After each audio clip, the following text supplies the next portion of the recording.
بەپێی نووسراوێکی سەرۆکایەتی هەرێم کە کۆتایی مانگی شوباتی ساڵی 2012 بۆ وەزارەتی ناوخۆی ناردووە و دەست NRT کەوتووە پڕۆژەیەک بۆ ڕێخستنەوەی پاسەوانەکان لە هەرێمدا خراوەتە ڕوو کە ژمارەی پاسەوانی بەرپرسانی باڵای هەرێم و حەزبەکان ئاشکرا دەکات.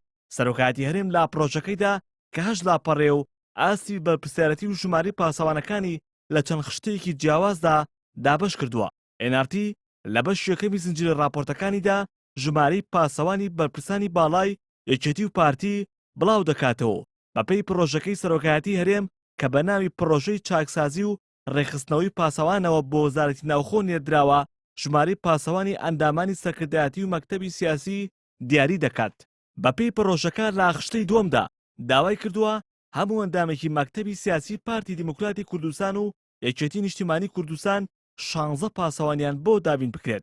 هەروەها هەموو ئەندامێکی سەرکردایەتی پارتی و یەکێتی 8 پاسەوانیان بۆ دابین بکرێت.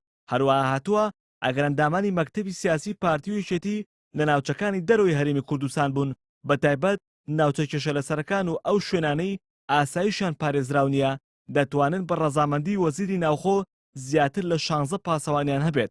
هەروەها ئەندامانی سەرکردایەتی پارتی و یەکێتی ئەگەر لە دەرەوەی هەرێم بوون واتە ناوچە کێشەلەسەرەکان و ئەو شوێنانەی ئاساییشان پارێزراو نییە دەتوانن 16 پاسەوانیان هەبێت.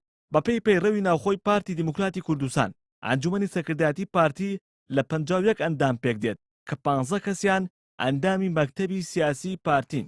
ئەگەر هەر 15 ئەندامەکەی مەکتەبی سیاسی هەر یەکە و 16 پاسەوانیان هەبێت ئەوە 240 پاسەوان بۆ ئەندامانی مەکتەبی سیاسی پارتی دانراوە. هەروەها ئەگەر ئەندامانی سەرکردایەتی پارتی هەمووشیان لە ناوەوەی هەرێم بن ئەوە 36 ئەندامەکەی سەرکردایەتی 288 پاسەوانیان هەیە.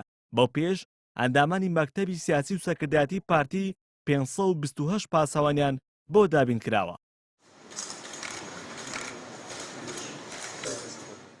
بەپێی پەیڕەوی ناوخۆی یەکێتی نیشتیمانی کوردستانیش ئەنجومەنی سەرکردایەتیەکەی لە 50 ئەندام پێک دێت کە 16 کەسیان ئەندامی مەکتەبی سیاسین. ئەگەر ئەمانیش هەمویان لە ناوەوەی هەرێم بن ئەوە 256 پاسەوانیان هەیە. ئەندامانی سەرکردایەتی یەکێتیش کە ژمارەیان 36 ئەندامە 272 پاسەوانیان بۆ دابین کراوە. بەو پێش ئەندامانی سەرکردایەتی و مەکتەبی سیاسی یەکێتیش 528 پاسەوانیان بۆ دابین کراوە. بەپێی ئەم شیکاری NRT ئەنجومەنی سەرکردایەتی پارتی و یەکێتی لە 101 ئەندام پێک دێت کە لەم ژمارەیە 31 کەسیان ئەندامی مەکتەبی سیاسی هەردوو حزبەکە و 70 کەسی تریشان ئەندامی سەرکردایەتین واتە بەکوی 101 ئەندامەکەوە 1056 پاسەوانیان بۆ دابین کراوە. ئەگەر موچەی هەر پاسەوانێکیش بە تێگڕای ناوەندی بە 1 ملیۆن دینار بخەمڵێنرێت ئەوە مانگانە 1 ملیار و 56 ملیۆن دینار بۆ پاسەوانی ئەندامانی ئەنجومەنی سەرکردایەتی پارتی و یەکێتی خەرج دەکرێت. NRT لە راپۆرتی داهاتوودا ژمارەی پاسەوانی حەزبەکانی دیکە و بەرپرسانی باڵای حکوومەت و پەرلەمان بڵاو دەکاتەوە. هێمن مەحموود NRT